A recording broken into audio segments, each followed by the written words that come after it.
So we're going to get our paper, but first things first, let's go check on the Tesla children.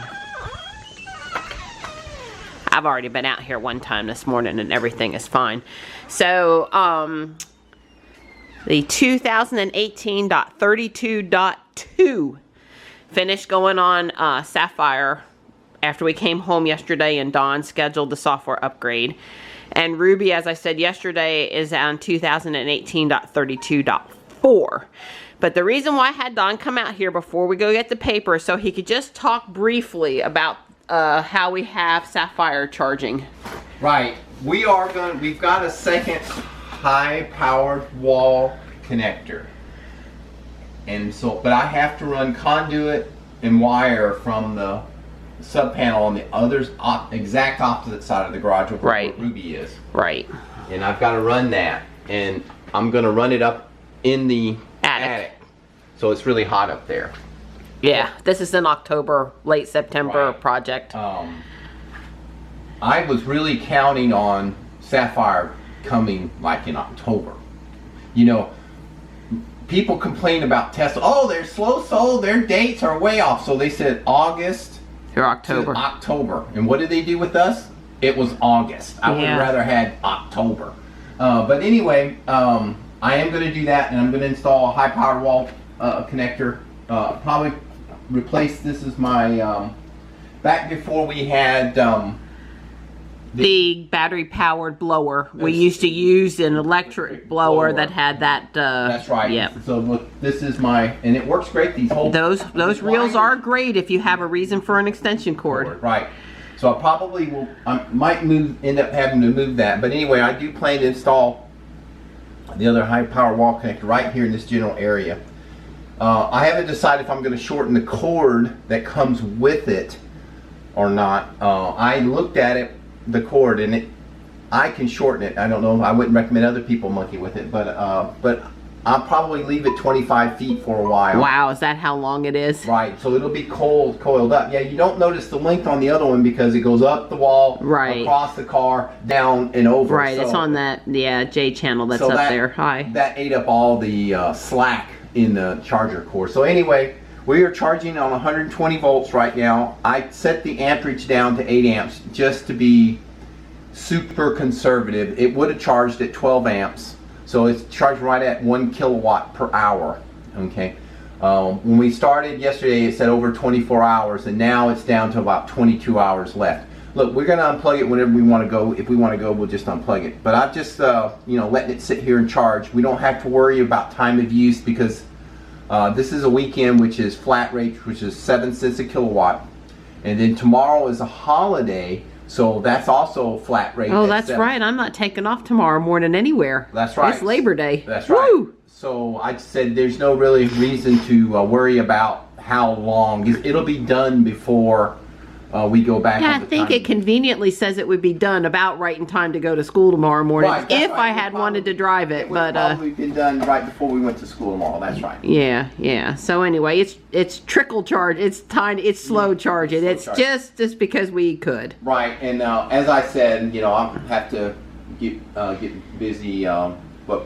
Right, well, chances are at 280 to 90 miles on a 80% charge for the Model 3, and no more than we're going to drive it. We'll only need to charge it once a week. Yeah, literally, I might start plugging it in on Friday nights until I get the charger. It just depends if your girl decides to take off with it. Like Michelle and I want to shop with it Tuesday, or, you know, we want to drive Johnny to school in it one day or something. Then we got to worry about charging more often, but otherwise we could probably live like this for quite some time with the 3. I'm sure Sapphire, being the sweetie she is, she loves to go with you girls shopping. Yeah, I just don't know.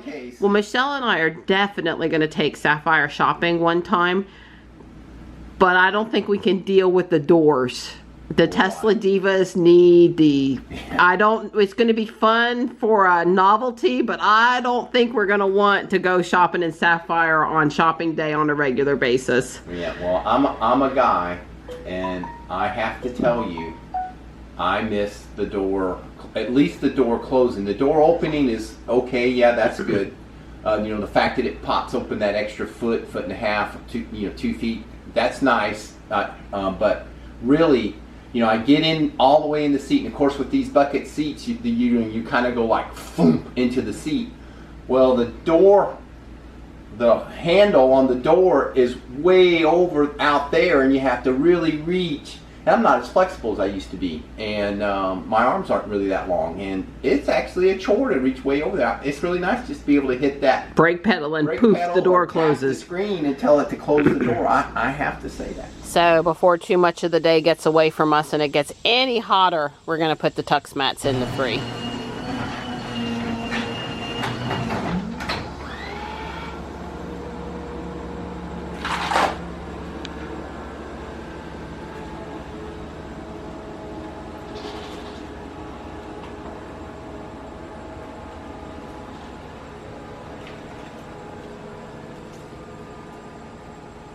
Yeah, Don says they've been sitting out here 15-20 minutes and we've already got leaves on them. Yeah, so it is getting to be that time. It will be a mess up here on our platform in our driveway here real soon. Yeah. Well, goodness, Donnie, the bottom of them's dirtier than the car was that I just vacuumed out. I know. Hang on. Yeah, I did a gentle vacuum on the inside just to get off whatever little bit of stuff we had gotten on the carpet. Don't want to put mats down on top of a dirty carpet. Yeah, Don's just doing nice fuzzy bottom on them. Yeah. It'd be cool if they were like reversible. Right. Don and I said about all these different car mat options, you really won't know if they're good or not until you've used them for 6 months to a year. Yeah. Then we'll know the truth. I'm starting on the passenger side. I have read the instructions. Okay. The instructions say to take and move the seat all the way back.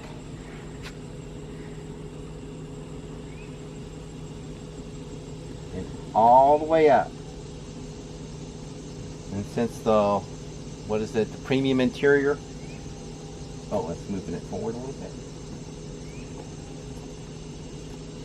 Oh, maybe it's this? Anyway. No, I don't even know. Hang on. How do you move it up and down? Well, this is back. Yeah, I did that. And like you said, this is up. So you're good now. I think it is all the way up and back. Yeah, you were doing it right. Yeah, it is high. All right, so it said, you know, that's what you do to start with. And there is a white tag on the mat at the very top, so you probably want to try to hide that. Right, I'm sure you don't want to leave the tag showing. Yeah. Okay. And now it fit in pretty good. It did. There's little clips. So there's a gap here right now without the clip. Right. So that's why you need the clip, I guess, with these. Do you like the way they look? And we watched the gentleman's YouTube video, and he actually said that these clips are great, but they won't actually slip up underneath that console. He said the way that console apparently hits that carpet, you can't get them up there. And I believe him, but you know, I'm going to try. Well, you know, different production runs too. You never can be assured of what 100% comes off. Basically, I would tell you that he is correct. You cannot get the clip up under the console. I didn't say that you can't force it. Yeah. But it don't just slip up under there. Let's just say it that way. Sure. Yeah, it just doesn't slip up under there. So, I don't know. Maybe the heat will relax that part. I don't know. But it does go over here on the sides really well. Up underneath and do what it's supposed to do to hold the mat in place. Yeah, to hold the mat in place. So I'm going to put one. On this side, it's going to be nice and flush, but on the console side. Right, but I think it'll relax. It's brand new. Well, you know, we could always put a little piece of Velcro to Velcro or something if it becomes troublesome. Right. I'm sure you could engineer a solution. Yes. Even if it's not the clips that came with the mats. So Don has 3 clips on this passenger side here at the door. 2 and 3. Yeah. But he's unable to put clips over here because there's absolutely no gap whatsoever that you can stick it up there. So that maybe it'll relax over time with heat. Maybe it won't be a problem. Maybe we'll have to try to do something. We'll see. So next I'm going to do the back. Oh, wow, that's a large mat. Yeah, pretty big mat.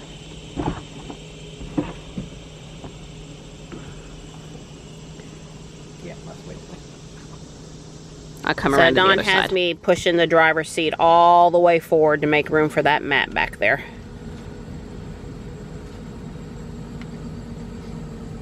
Just make things easier. All right, sliding her into place. Look at that. Ooh, that's sort of nice. That is a nice fit there around those tracks for the seat, which you don't normally see, but yeah. I like it. Yeah, I would have to say this is very impressive, and it goes right up to the bottom of the rear seat. Yep. So if they hit their heels, it'll They're not. that too. Yep. Looks good. Yeah. Well, I'll put a couple clips here and see what we can, you know, over on the side maybe. If you need it, yeah. I don't know. This one's pretty snug. Yeah, I would agree. I think that's good. Now, for years in my XB, I've been using this little pop-up trash can, and it has Velcro on the bottom of it. Yep. Now in the XB, the Velcro stuck to the carpet of the XB just fine. Perfect. Perfect. I've already tried it. It did not stick to the carpet in the X, and it has not stuck to the carpet in the 3. So I'm going to, since this is a floor mat, I think I'm going to stick me some, this is the hook, so I'm going to put the loops, a piece of loop right there, so that we have a little trash can in the back. Sounds good to me, Donnie, because we don't anticipate very often having a person in the middle, and if it is, it'd be Connor or Ariel, and their feet, their legs are, you know, we'd be fine. Well, and then that little Velcro, the trash can just lifts off. It just lifts off. They wouldn't even, you know. Yep. It's fine. All right. It's removable. It's removable. That's one of the reasons why we like this can. So Don's decided not to do any clips, because this is sitting in place so good, there's just no need for it. Yeah. I'm very impressed with that one. So now we'll be moving the seats backward so that we can install the driver mat. Backwards and all the way up. So lots of seat movements, installing mats. Not a big deal. So look, I know it's hard to see in this black fabric and this lighting and stuff, but I'm trying to get the exposure. But there is a noticeable bump here in the 3. And when your foot rests up on the pedal, the accelerator pedal, not the gas pedal, I got it right today, yay! For me, it kicked off my sandal one time because I bumped this, and I'm noticing it a lot. There's also another little lip here where the seat is, but you'd never know about that one. But I have to say, I don't like this here. I'm sure there's an engineering reason why it's there, but I don't like it. I'm hoping the mat's gonna make it less noticeable. If you look really careful, you can see what Marianne's talking about. There's that little well, the little hill part here, that goes down in the well over there. And then the part that is closer to the seat's pretty flat. Yep. So there's actually this. They know about it. They knew about it. Yep, right here I can definitely see that it raises there where it raises in the car. And she's right. I definitely feel that thing. It doesn't bother me yet. At least it hasn't. I don't. Right. I'm sure it's angle of your leg. I mean, maybe if I adjusted the seat back just a little bit, because it was just my first time driving and making a guess at where the seat was comfortable. Now it said, you know, with the driver one, you know, you got to be really careful of the pedals and to get it where you think it's positioned correctly.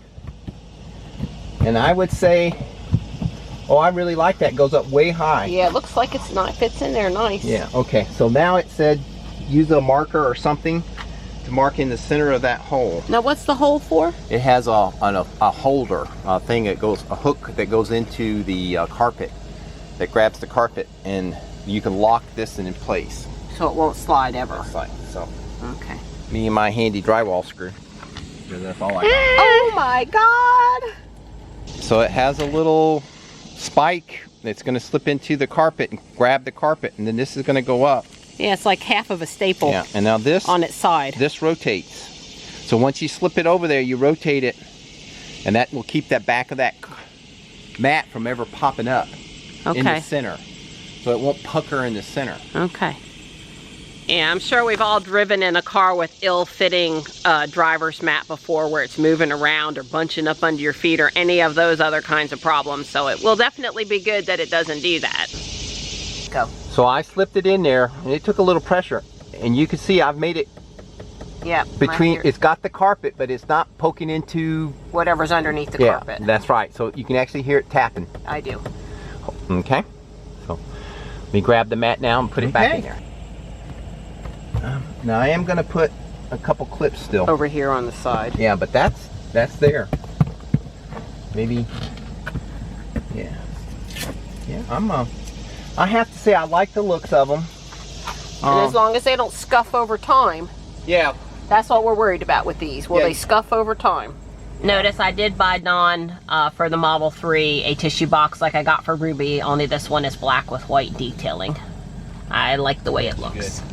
Don did put a clip on the driver's side up really high and it's wedged in there. He says it's really good. It's not exactly flush, but it is helping to hold the driver's side mat. It will definitely hold that against the console. And these mats came from a Canadian company. I will re-put the link in today's video description and make sure to make this searchable this time so we can find the floor mat installation video easily for the Model 3. They were, I think, with shipping, I believe it was $212 US. In other words, the conversion and what actually got hit my credit card was, I think, $212, and that included shipping. And they shipped really fast. They were well protected. And they were in stock when we ordered 3 weeks ago. Yeah, so we got them really quick. I guess what I'm saying is they feel quality. I mean, they do not feel cheap. I'd have to say the only slight thing I'm maybe not 100% happy about is that passenger side right there at the console. It's not that they weren't well designed, it's just that maybe they should have put a Velcro clip or something. They should have thought about that and maybe came up with a different, since that console basically cannot be used. The clip method they got is incompatible with the console. Well, I'm confident if it bothers people, you can come up with a solution. Right, I'm just gonna chill on it right now. I do not know why that's Tux's favorite spot where all of the dirt collects in the corner of the driveway, but he just loves that spot. That's his place almost all the time if he's not up on a cushion. Hey, look at that sexy car pulling back into the garage. It's 83 degrees outside and 80% humidity, and the only saving grace about the floor mat installation was that the sun wasn't in full blast. There's a little bit of a cloud cover. But let me tell you, we are plenty hot, and we basically didn't even exert ourselves out there, and we're still plenty hot.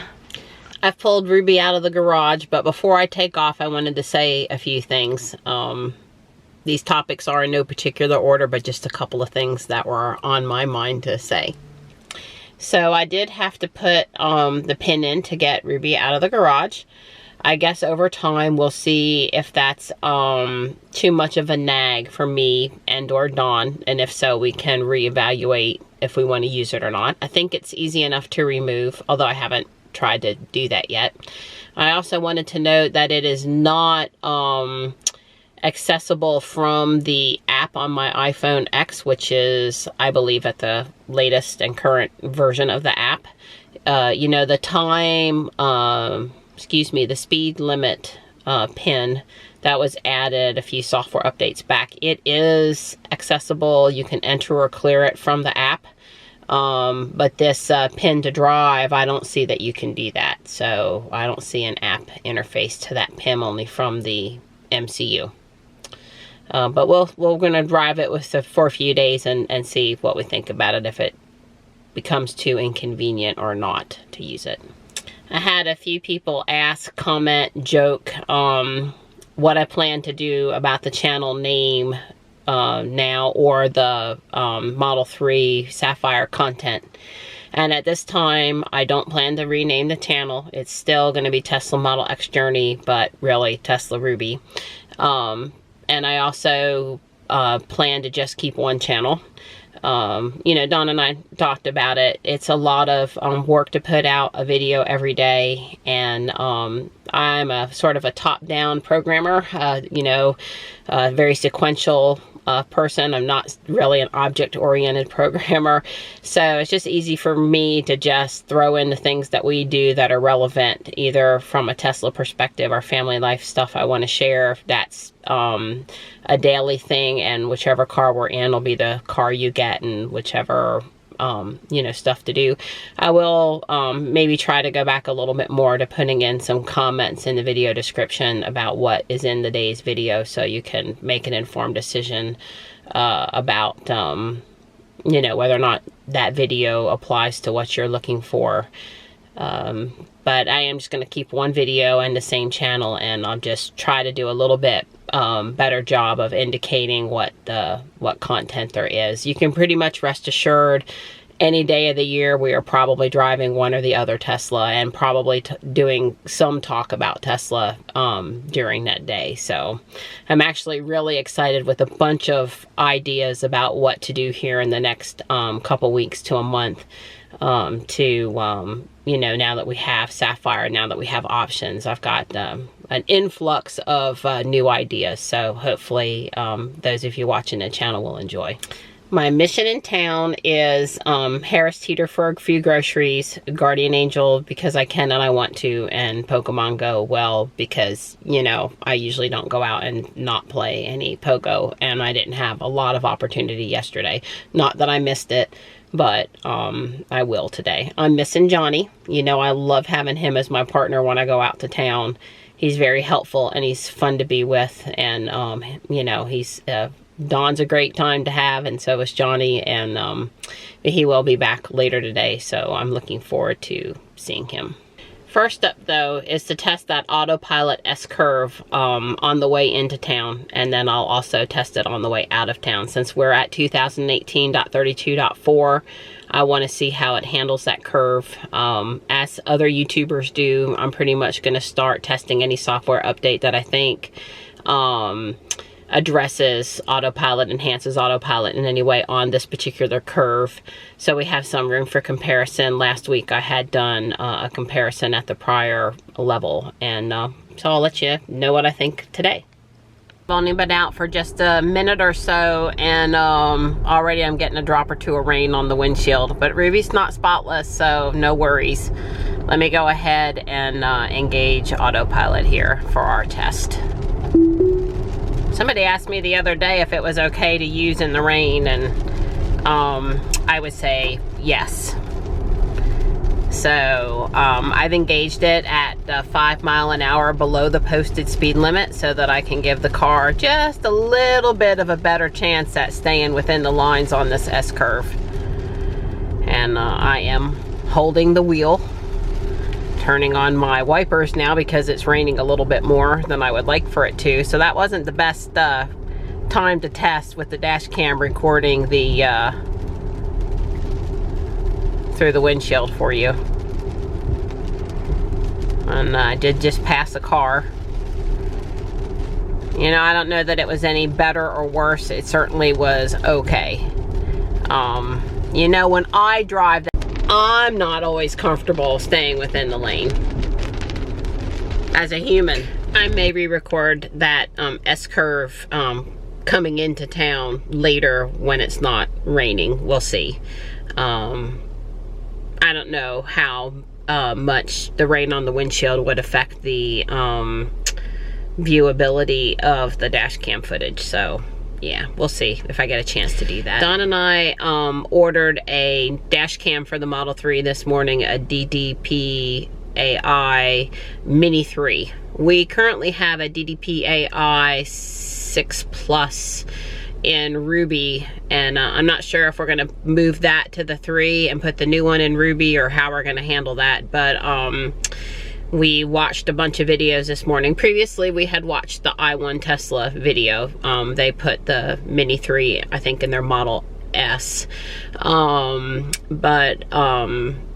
You know, we just really wanted to make sure. We really like the one we have because it's a magnet mount and you just pull down on it and carry it into the house. And that's a real plus for me as a creator, needing daily access to the content.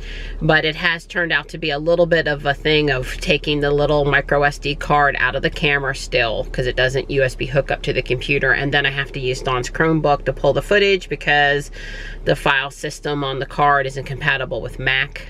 So it's good, but it's not as perfect as it could be, and the Mini 3 will allow us to just USB cable the camera to the computer and pull the footage, and it's really easy to slide that particular camera out of the car mount and bring it into the house and then take it back out in the morning, which is what Dawn and I are used to doing. So I'm really hopeful this new one will let me do the coverage from, I guess, my computer and not have to borrow Dawn's Chromebook.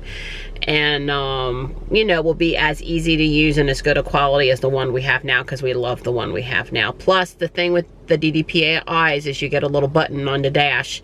I've had some folks ask me about it before, that if you see something in front of you, you can just hit the button and take a still image of right that second. And I think it also writes a little temp file of a few seconds. And I've used that many a time, like, oh, there's a Tesla, poof, hit the picture button. I also use it to help me make mental notes of where in the day's drive I want to go pull dash cam footage. Like, the sky's beautiful here, let me take a picture. And then later on at night, I can see the timestamps and I can line up where I want to go grab the footage from, assuming I'm awake enough to do that. But so anyway, that's exciting. We will definitely be doing a review on that, what we think between the old DDPai and the new one, and how it installs into either the 3 or the X, or, you know, there'll be stuff. There'll be dash cam stuff coming. So the local Pokemon raid group said that the new spin to task is here at the old schoolhouse. See, poor Ruby's getting rain on her. I'm just gonna make a quick peek today. For me, a quick peek is 30 minutes or less. Well, you know I am loving their choice of background fabric here with the little black cat. I rushed through Guardian Angel a little bit. I did stick to my 30 minutes, which is rushing for me, because there's a couple of level 5 Pokemon Go raids here in Fuquay. I picked up a few things in there for Michelle, who has a birthday tomorrow. Yeah, it's tomorrow. So I can't talk about what I got too much in there today. I need it not to rain for another 20 to 25 minutes. But it's looking awfully dark to the west. Yeah, it is. So we'll see if we can get these raids off without getting rained on. At least doing one of them would be nice.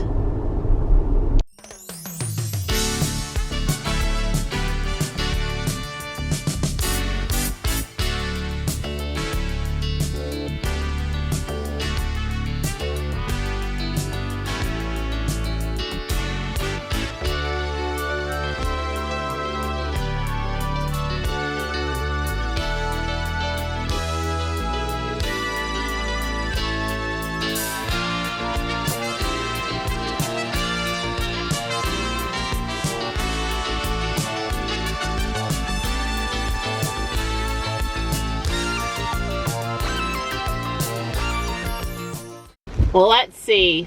I missed catching Reggie Rock on my account and Johnny's account on both raid battles. And it started raining pretty earnestly here in downtown Fuquay. And I have one more stop to make at Harris Teeter. Oops. As long as there's not any hail, we're good. Yeah, I kind of drove a little north and the rain is following me. At least I get to go inside and be dry. I got in and out of there pretty quick. Harris Teeter. And it's not raining yet, so maybe I can get back to the house before any more rain comes in, because there is some more moving up from the south.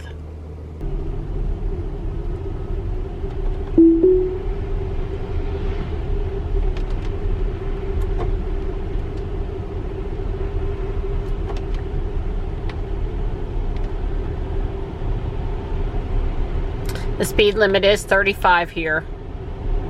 And I'm doing my autopilot test headed in the other direction now. It rained much harder here than it did where I was at. You can see the water kind of coming back across the road. I mean, the car is doing a really good job, but I probably would have taken control there had there been somebody coming in the other direction. Even as a human, it's very narrow and that curve is really sharp, and it's hard to stay between the lines when I'm driving. I just basically white knuckle it and hold my breath every time a car passes me in the other direction, and I have to go down this road 2, 3, 4 times a day. Yeah, something like that. Well, she performed fine there. I don't see a significant difference between this software release and the last one. Don's such a good guy. He came out and got my pack purchases for me. Thank you, Donnie. Hi, guys. I think they're sending me a message that they're hungry. Hello, hello. Nighttime wants to say hi. Hey, buddy, it's good to have you home. That's good to see you too. Yeah, I know the kitties are happy you're back. Midnight sure is. Yep. He loves his butt rubs. Yeah, don't all cats. Oh, it's got lights, Donnie. The end of it, it was awesome. I did have to steady myself. Tomorrow at 5:30 in the morning. Beautiful bluebird, baby. Yeah. Day one. Looks good. Connor taking the bus. Guess what? Pretty cool, huh? Yeah, this is a good old days. You know. He gets lots of attention. It's Mr. Dawn syndrome. That's what Pokemon Go is supposed to be. Lady Slate. Hi. So this is the prize. It's a rain on shopping day. Oh my goodness. I feel so bad about. So My girl, she don't mess around. And goof gone. Goof gone. Dawn syndrome, what will I ever do? have just the right idea. There's Johnny. Missed you to 70D into Home Depot. Love these cone flowers. Did you find anything good, Johnny? Hi, sweet girl. And his Mr. Charles.